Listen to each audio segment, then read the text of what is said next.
आज हम लोग क्लास 12 एनसीईआरटी के चैप्टर फर्स्ट के क्वेश्चंस करेंगे। चैप्टर फर्स्ट हमारा electric charges and electric field है।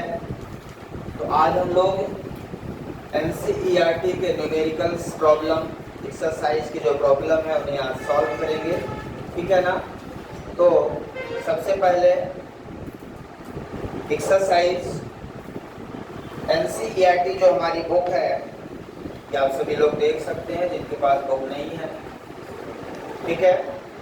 एक्सरसाइज यहाँ पे क्वेश्चन नंबर फर्स्ट 1.1 से शुरू करेंगे, ठीक है। क्वेश्चंस सभी लोग बुक में देख लें, ये क्वेश्चंस हैं, वही दिखाएंगे और क्या। क्वेश्चन नंबर फर्स्ट सॉल्व करेंगे।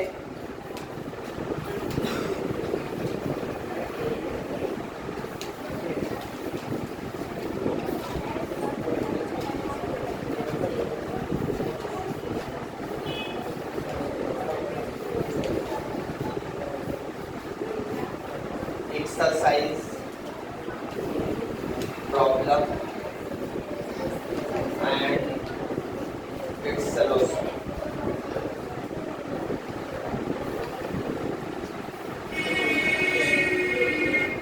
एक्सरसाइज 1.1 है, मतलब 1 है।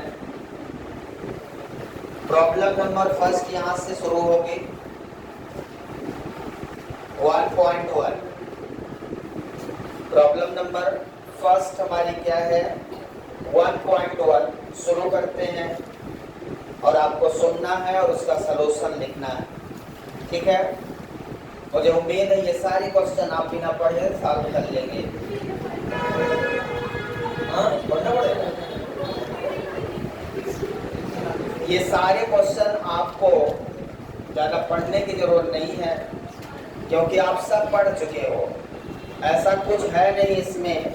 एनसीईआरटी के सारे क्वेश्चंस आपसे ऐसे ही बन जाएंगे यदि हमारी नोट्स आपने ढंग से पढ़ी है। सारे क्वेश्चन का सलूशन नोट्स में है, क्योंकि जब मैं पढ़ाता हूं तो पहले एनसीईआरटी के सारे क्वेश्चन हमारे मन में रहते हैं और मैं उसी कॉन्सेप्ट को आपके सामने डिलीवर कर देता हूं। और सारा कॉन्सेप्ट जब डिलीवर कर देता हूं तो कुछ बचा ही नहीं। अभी आप देखेंगे, कहेंगे कितना सिंपल है। आइए शुरू करते हैं, ठीक है। समय को वेस्ट ना करें और फास्ट के जगह पे सुपर फास्ट क्वेश्चन सॉल्व करेंगे हम आज।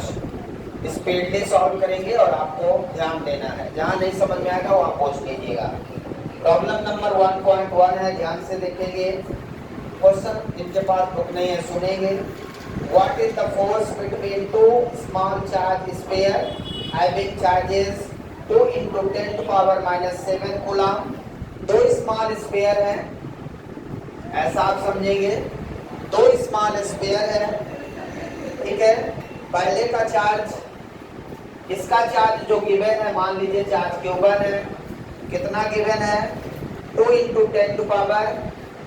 10⁻⁷ कूलम। सेकेंड स्फीयर का चार्ज कितना गिवन है 3 × 10⁻⁷। क्वेश्चन समझ में आ रहा है क्या? Place 30 centimetre apart in air. इनके बीच का जो गैप है इसे हम कहेंगे R दिया है 30 सेंटीमीटर। मैंने 3 सेंटीमीटर लेके इस क्वेश्चन सॉल्व करवाया था। इसको आप कन्वर्ट कर लेंगे SI में।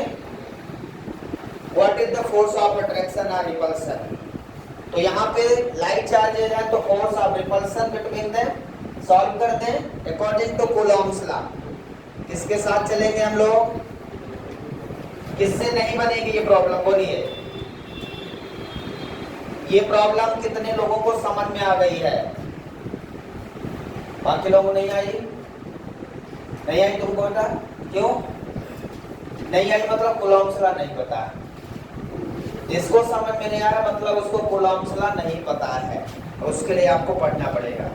तो कूलॉम्स लॉ क्या कहता है, दो चार्ज स्फीयर हैं यहाँ पे, दोनों में चार्ज है, ठीक है। अब according to Coulomb's law force of repulsion क्या होगा, फोर्स ऑफ रिपल्सन होगा यहाँ पे किस प्रकार का फोर्स होगा? Repulsive force. क्यों? क्योंकि यहाँ पे लाइट चार्जेज है। तो F इक्वल टू के Q1 Q2 by R square. के की वैल्यू कितनी है? 9 इंटू 10 पावर 9। सभी लोग कैलकुलेशन खुद करें। Q1 कितना है? 2 into 10 power minus 7, 3 into 10 power minus 7 divided by, इसको 30 को 3 इंटू 10 पावर माइनस 1 मीटर लिख सकता हूँ। 30 इंटू 10 पावर माइनस 2 को 3 इंटू 10 पावर माइनस 1 का स्क्वायर लिख दो।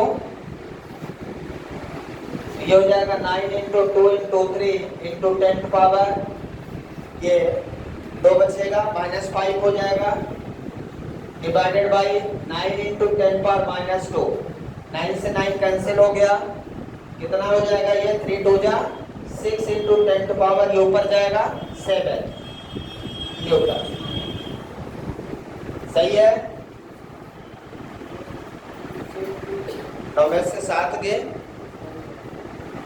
कितना? 2 प्लस 2 माइनस 5, ये ऊपर जाएगा, कितना हो जाएगा? -3। ठीक है, अब सही है? तो 6 इंटू 10 पावर माइनस 3 न्यूटन का फोर्स लगेगा, जिसको हम 0.006 न्यूटन लिख सकते हैं। 0.006। दोनों आंसर सही हैं, ये भी सही है।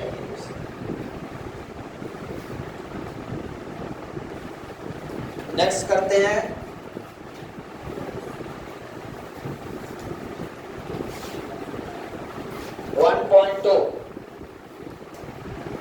Problem number 1.2। The electrostatic force on small sphere of charge 0.4 microcoulomb। एक स्मॉल स्फीयर है, due to another small sphere of charge. एक स्मॉल स्फीयर है जिसका चार्ज है 0.4 माइक्रोकूलम्ब। एक दूसरा स्मॉल स्फीयर है जिस पर चार्ज है -0.8 माइक्रोकूलम्ब। क्लियर है? इनमें जो फोर्स लग रहा है, दोनों के बीच में जो फोर्स लग रहा है वो 0.2 न्यूटन का लग रहा है। और इसमें जो पूछा है, ए नंबर पूछा है, what is the distance between two sphere. What is the distance between two sphere. तो यहाँ पे दोनों के बीच की डिस्टेंस हम लोग क्या लेते हैं? कूलॉम्ब्स लॉ में स्मॉल r लेते हैं। यही आपसे पूछ रहा है। इस बार आपको 2 चार्जेस दिए हैं और फोर्स भी दे दिया है। कूलॉम्ब्स लॉ में 3 अननोन क्वांटिटी होती हैं। कितनी अननोन क्वांटिटी होती हैं? 3 अननोन क्वांटिटी, जिनमें पहला फोर्स, दूसरा चार्ज, तीसरा डिस्टेंस बिटवीन देम। ठीक है, तो इस बार आपको क्या दिया है? चार्ज दिया और फोर्स दिया है। तीसरी अननोन क्वांटिटी आपसे पूछा है, कुछ भी पूछ सकता है। 2 दिया रहेगा, तीसरा पूछेगा। ठीक है, दूसरा इसमें जो पूछा है आपसे, पूछा है B number, what is the force on the second sphere due to first. What is the force on first sphere due to second sphere. Second sphere के द्वारा फर्स्ट स्फीयर पे लगने वाला फोर्स पूछ रहा है। क्वेश्चन समझ में आया क्या? यानी मुझे फर्स्ट फाइंड करना है, तो अकॉर्डिंग टू कूलॉम्ब्स लॉ चलना। मतलब ये पूरा क्वेश्चन किस पे बेस्ड है? कूलॉम्ब्स लॉ पे। तो हम अकॉर्डिंग टू कूलॉम्ब्स लॉ चले। फार्मूला क्या है? F इक्वल टू के Q1 Q2 by R square. तो यहाँ से आर स्क्वायर की वैल्यू कितनी आ जाएगी? K Q1 Q2 by F. R square equal to कितना हो जाएगा? K Q1 Q2 by F को वहां डिवाइड कर दिया, R को यहाँ पे, ठीक है। अब R square equal to K की वैल्यू रख दो 9 इंटू 10 पावर 9, Q1 की वैल्यू कितनी है 0.4 माइक्रो मतलब 10 पावर माइनस 6, इसको ओपन करना पड़ेगा, माइक्रो मतलब 10 power minus 6, 0.4 into 10 power minus 6 coulomb हो गया, ठीक है। इंटू Q2 कितना है माइनस 0.8, तो हमने आपको बताया था माइनस साइन नहीं लेते, शायद ऐसा क्वेश्चन मैंने करवाया था, याद है क्या आपको क्वेश्चन करवाया था क्या? Yes sir. जब हम क्वेश्चन सॉल्व करते हैं तो निगेटिव साइन नहीं लेते, निगेटिव साइन केवल ये बताता है यहाँ पे फोर्स ऑफ अट्रैक्शन लग रहा है ना कि रिपल्सन, क्योंकि अनलाइक चार्जेस हैं। अब फोर्स की वैल्यू कितनी है 0.2 न्यूटन में है, एसआई में दिया, सीधा सीधा डिवाइड कर दीजिए। आप 0.2 से 0.4 को कट कर दीजिए, कितना आ जाएगा 2 आ जाएगा, कितना आ जाएगा 2 आ जाएगा कि 0.2, किसी को पता है कितना आ जाएगा? R स्क्वायर इक्वल टू कितना हुआ, वैल्यू लिख ले 9 इंटू 2 इंटू 0.8 इंटू 10 पावर 9 यहाँ है 6 6 12, 10 पावर माइनस 3 हो जाएगा, कितना हो जाएगा समझ में आ रहा है क्या? 10 पावर माइनस 3, तो R स्क्वायर इसको गुणा कर ले 9 इंटू 1.6 इंटू 10 पावर माइनस 3, इसको गुणा कर ले 144 10 पावर माइनस 3, सही है।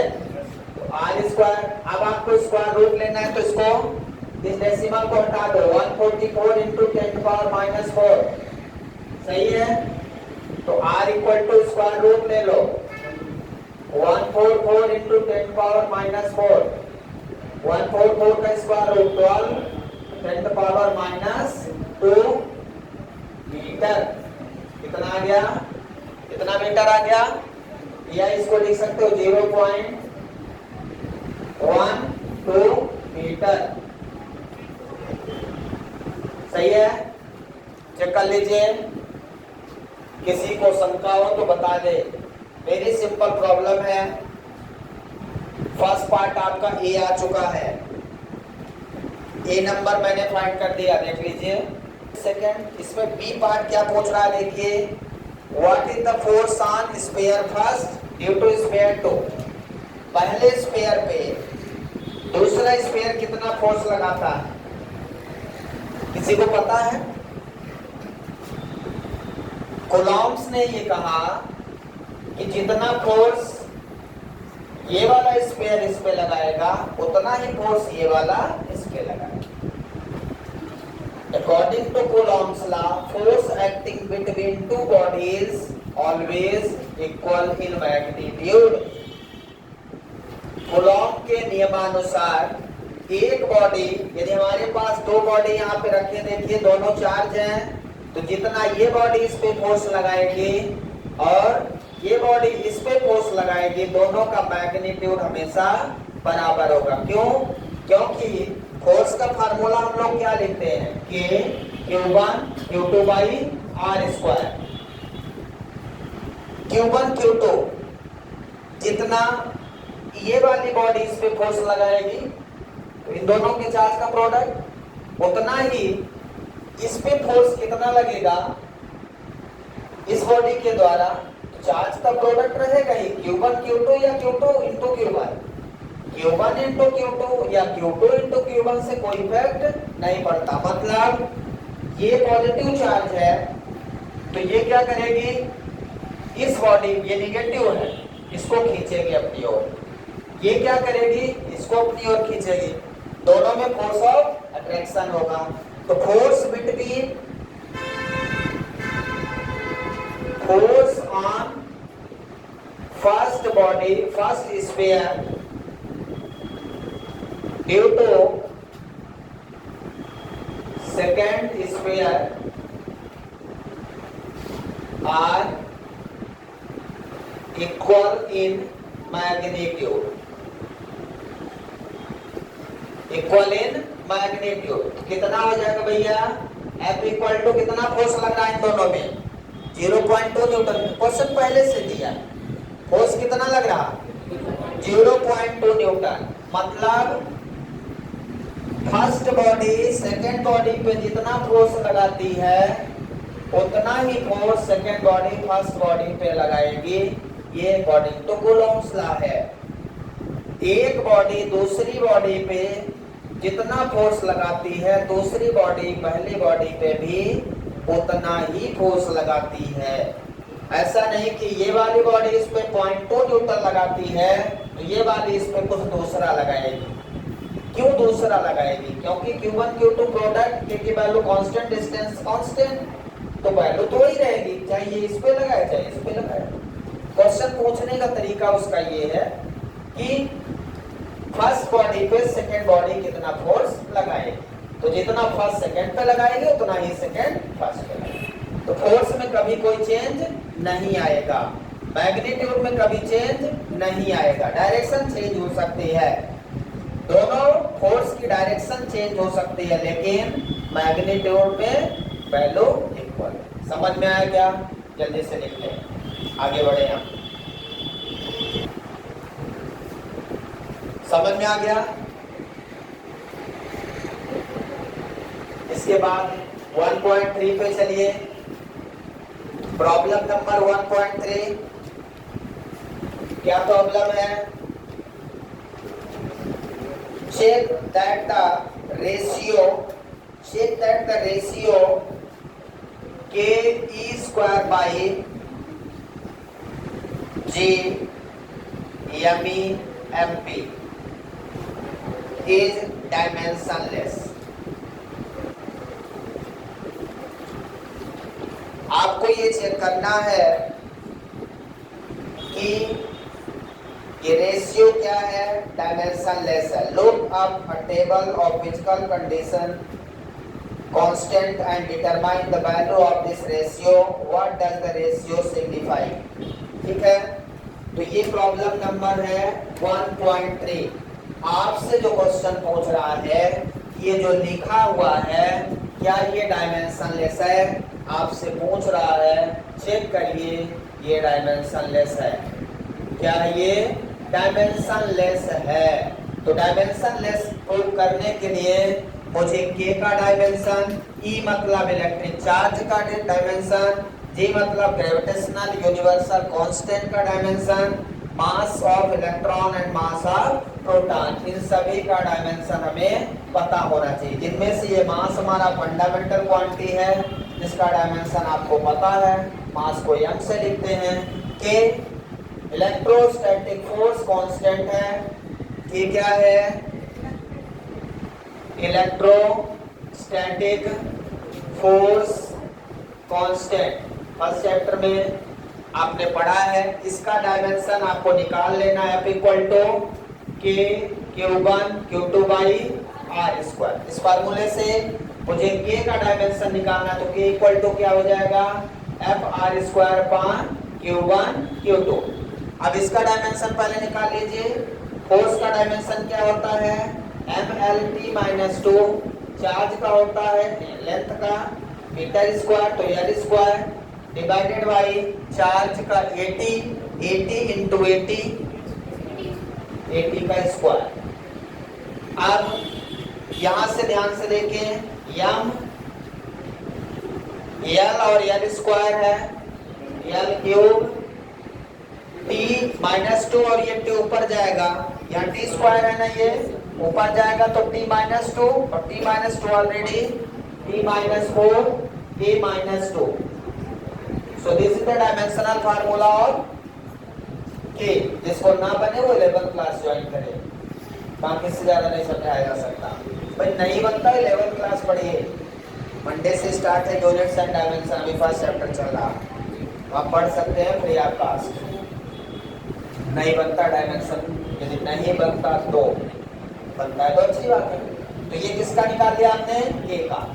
ऐसे ही g क्या है हमारा, यूनिवर्सल ग्रेविटेशनल फोर्स कांस्टेंट। या कांस्टेंट बस बोलते हैं। ग्रेविटेशनल यूनिवर्सल फोर्स कांस्टेंट नाम सुना होगा आपने। इसमें भी gravitational force F equal to G m1 m2 by R square, G m1 m2 by R square. यहाँ से जी की वैल्यू निकालना है तो F R square divided by m1 m2।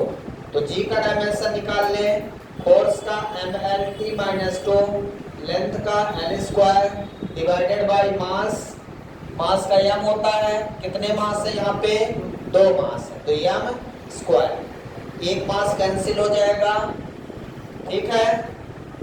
तो g का कितना बचेगा m minus 1 l cube t minus 2। So this is the dimension formula of capital G। Clear है? तो k का डायमेंशन आ गया, g का आ गया। यहाँ पे जो मास है फंडामेंटल क्वांटिटी है, चार्ज का पता है, सबका पता हो गया। अब हम डायरेक्ट चेक कर लेंगे। इसके बाद अब यहाँ पे हमें चेक करना है, ये जो रेशियो गिवन है यहाँ पे रख दीजिए value K E square upon G M E M P. M E का मतलब mass of electron, M P का मतलब मास ऑफ प्रोटॉन है। अब के का डायमेंशन रख दीजिए, के का डायमेंशन ये निकाला मैंने, कितना है ml3 t minus 4 t minus 2। फिर ये E क्या है, charge of electron, charge of electron मतलब डायमेंशन फार्मूला AT का स्क्वायर, चार्ज का डायमेंशन फार्मूला क्या होता है AT, तो स्क्वायर है तो स्क्वायर लगा दिया। फिर कैपिटल J का देखिए कितना लिखा है m minus 1 L3 t minus 2। उसके बाद है me mt, mass of electron mass of proton, दोनों मास हैं तो मास का स्क्वायर लिख दो।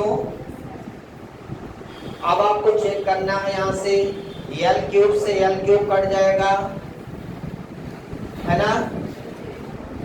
यहाँ से m माइनस 1 और m स्क्वायर से एक m बचेगा यहाँ नीचे, तो m t power 4 a minus 2, इसको खोल दो, a plus 2 t square divided by एक m बचा t माइनस 2, बाकी कट गया सब। अब यहाँ m से m कट गया, ठीक है। ये t माइनस 2, ये माइनस, हाँ ये प्लस, तो यहाँ ये t माइनस 4 है ना, यहाँ t माइनस 4 है यहाँ पे। अब ये ऊपर जाएगा मतलब t माइनस 2 और ये प्लस 2, तो ये ऊपर जाके t प्लस 4 हो जाएगा और माइनस 4 कट जाएगा। आ रहा है समझ में क्या?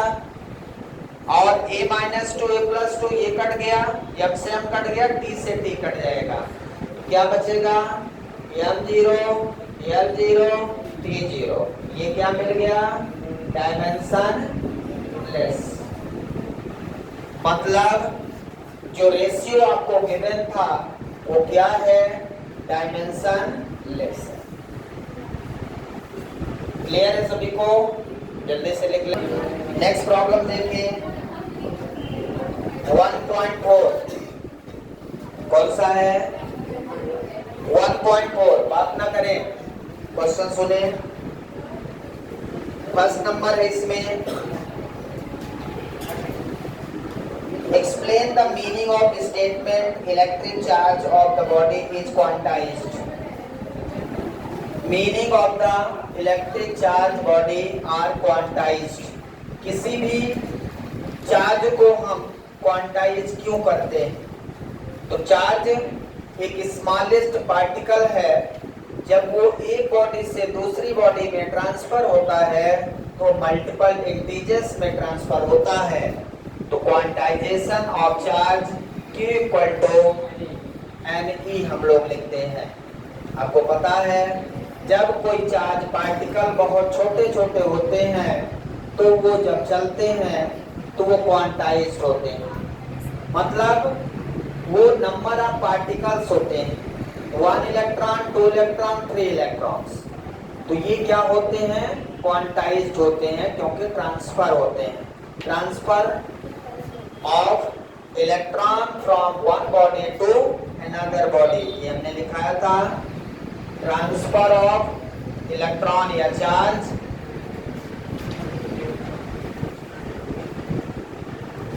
From one body to another body in multiple integers, सही है।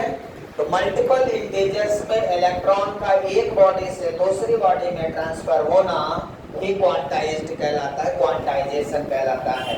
तो आपसे पूछ रहा है कि आप क्वांटाइज्ड करते हो तो क्या मतलब है उसका, तो मतलब ये है ट्रांसफर ऑफ इलेक्ट्रॉन। क्लियर है सबको? जहां n नंबर ऑफ इलेक्ट्रॉन है, आपको पता है सभी को, number of electron in integer, और E क्या है, चार्ज ऑफ इलेक्ट्रॉन, इसकी वैल्यू आपको पता है 1.6 × 10⁻⁹ कूलम, और Q है चार्ज ऑफ बॉडी, ये सब हम पढ़ा चुके हैं पीछे, इसलिए जिन्हें ज्यादा डिटेल में चाहिए क्वांटाइजेशन वो अपना नोट्स पढ़े, और छूट गया है तो वीडियो देखिए। निर्भर करता है वो क्या करे, तो क्या चाहता है। ऑप्शन सारे खुले हैं, बस करना क्या है वो उसके ऊपर निर्भर करता है। जिसको पढ़ना है तो सब कुछ संभव है, पढ़ना ही नहीं तो कुछ भी असंभव नहीं।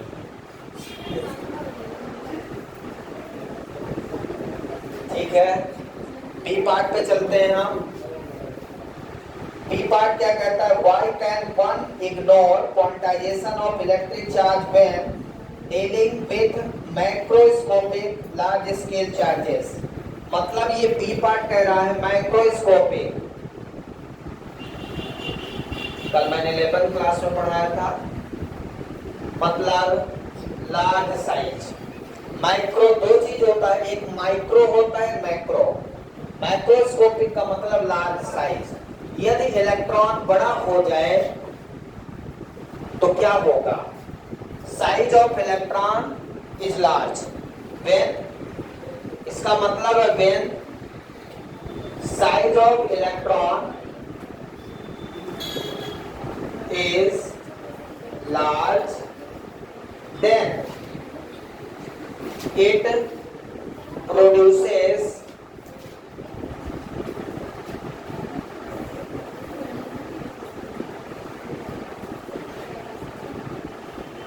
very large strong electric field.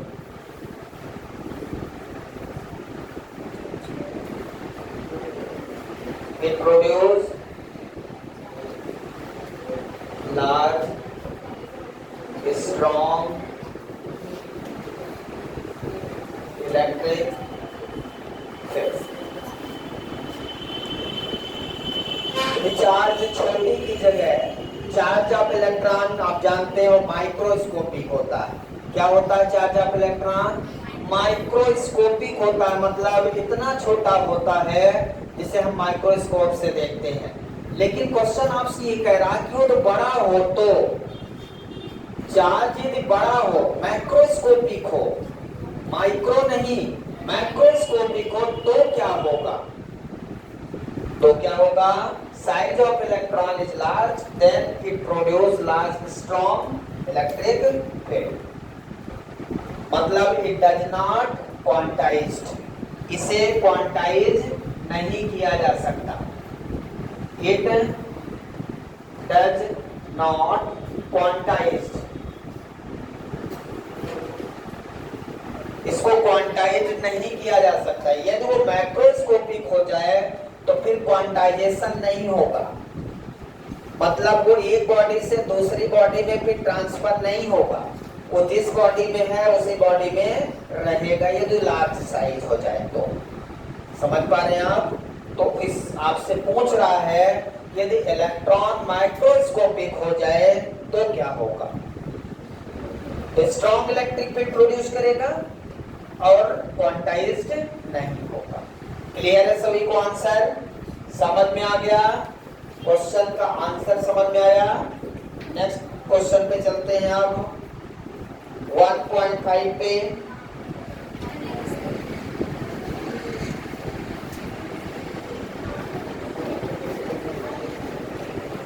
Next 1.5 है।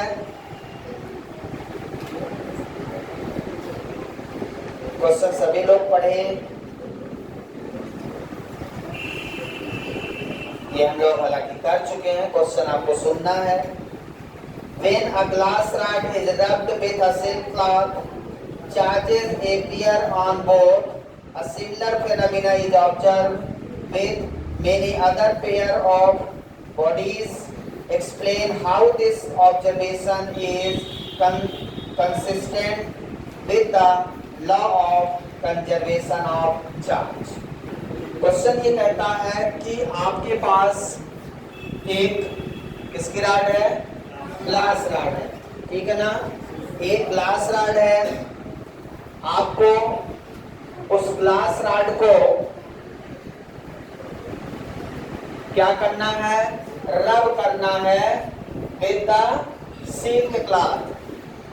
तो ग्लास रॉड ये आप पढ़ चुके हो भाई, रब्ड विद सिल्क क्लॉथ। तो जब हम सिल्क क्लॉथ, मान लो यहाँ पे सिल्क क्लॉथ है ये, तो आपको याद है सिल्क क्लॉथ से, मान लो यही ये जो कपड़ा है ना, ये सिल्क का कपड़ा है, तो ये ग्लास रॉड है, इसको अब रब करना है ऐसे, ठीक है? ये रब किया मैंने, अब चार्ज ट्रांसफर होंगे। तो इस ग्लास रॉड में क्या होगा? Positive charge. पॉजिटिव चार्ज का मतलब इस ग्लास रॉड से सिल्क क्लॉथ में इलेक्ट्रॉन्स निकलकर पहुंच गए, तो इसमें क्या होगा? Negative charge. Negative charge quantize हुआ, चार्ज का ट्रांसमिशन हुआ। चार्ज एक बॉडी से, कहां से? ग्लास रॉड से। चार्ज ट्रांसफर, पॉजिटिव चार्ज का मतलब है कि electron transfer from glass rod to silk cloth. इसमें क्या हो रहा है? Electron transfer from glass rod to silk cloth. इस तरह से ग्लास की रॉड पॉजिटिवली चार्ज हो जाएगी और सिल्क की क्लॉथ निगेटिवली चार्ज हो जाएगी। क्लियर है?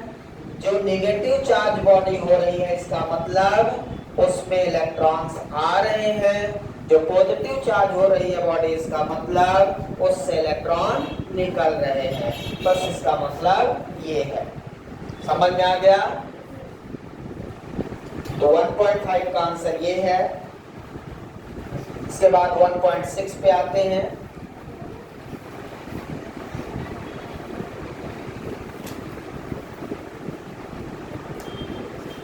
कंप्लीटेड। नेक्स्ट क्वेश्चन 1.6 देखिए। 1.6 कहता है 4 point charges QA, QB, QC, QD are located at the corner of square ABCD of side 10 centimeter. What is the force on charge 1 microcoulomb placed at the center of square? शायद मैंने question करवाया है। A, B, C और D। QA आपको दिया है charge यहाँ पे 2 माइक्रोकूलम। QB आपको दिया है यहाँ पे -5 माइक्रोकूलम। QC यहाँ पे आपको दिया है 2 माइक्रोकूलम। QD आपको यहाँ पे दिया है -5 माइक्रोकूलम। और इसके सेंटर पे 1 माइक्रो कूलम का चार्ज है, जिस पर आपसे पूछ रहा है व्हाट इज फोर्स। यहाँ पे फोर्स बताइए, ये आपसे क्वेश्चन पूछा जा रहा है। ट्राई करिए जल्दी से। तो इसमें देखें, ये +2 माइक्रो +2 माइक्रो दोनों सेम है। ये इस 1 कूलम चार्ज पे फोर्स इधर लगाएगा, 1 कूलम को ये वाला चार्ज इधर भगाएगा और ये वाला इसको इधर भगाएगा। दोनों चार्ज की वैल्यू Q1 Q2 यदि बराबर है तो फोर्स भी बराबर होगा। इन दोनों का साइन सेम है, तो -5 क्या करेगा, इसको अपनी ओर खींचेगा, और ये वाला -5 क्या करेगा, अपनी ओर खींचेगा। Equal and opposite direction. तो नेट फोर्स क्या होगा, net force at centre of square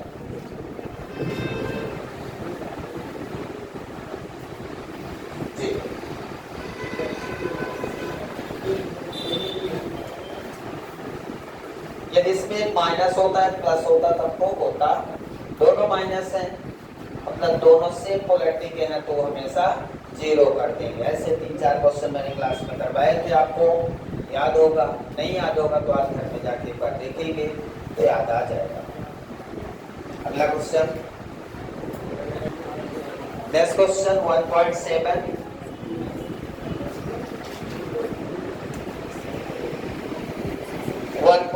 देखेंगे।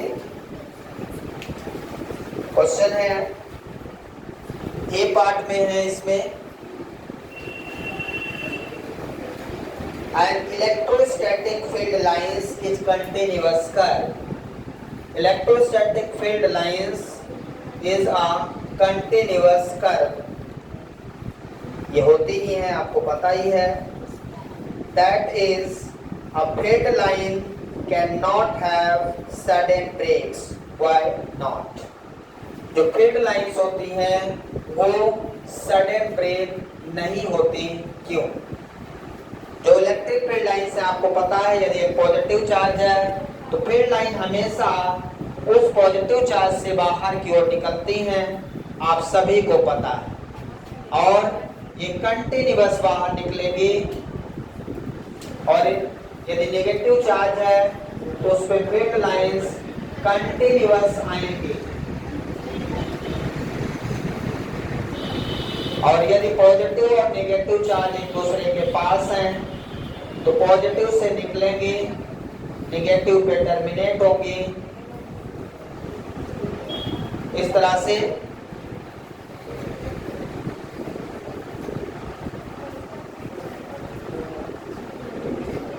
ठीक है। कंटिन्यूअस कर्व, ये continuous curve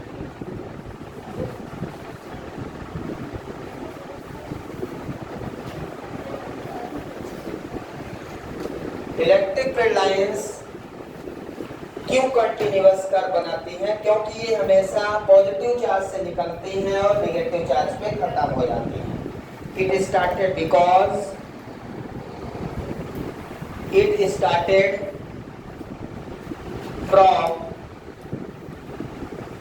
positive charge and terminate at negative charge।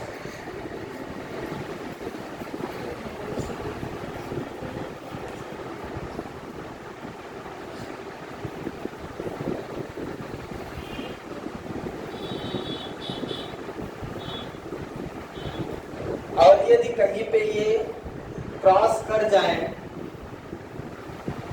Discontinuous हो जाए, तो वहां पे इलेक्ट्रिक फील्ड इंटेंसिटी 0 हो जाएगी।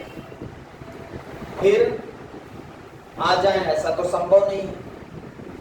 एक जगह डिसकंटिन्यूअस हो गई, फिर आ गई, यहां से गई, यहां नहीं है, फिर आगे आ गई, तो आई कहां से? आने के लिए फिर से उसको एक सोर्स चार्ज की जरूरत पड़ेगी, है ना? ऐसे फील्ड लाइंस प्रोड्यूस नहीं होती। फील्ड यदि होगी तो हमेशा कंटिन्यूअस होगी, डिस्क्रीट नहीं होगी। क्लियर है? तो रीजन इसका यही है और क्या है इसमें, explain why two line never intersect to each other. ये मैंने आपको बताया था। बी पार्ट इसका क्या पूछता है कि electric field lines, two electric field lines never be intersect to each other. तो इसका क्या आंसर है, because at the intersection point, because at the intersection point there are two direction of electric field which is practically not possible, ठीक है, which is practically not possible। ये मैंने आपको बताया था, ये पॉसिबल नहीं। तो ये आंसर लिखा चुका हूँ ऑलरेडी, आप उसको देख सकते हैं। आज इतना ही, बाकी कल करेंगे। Thank you.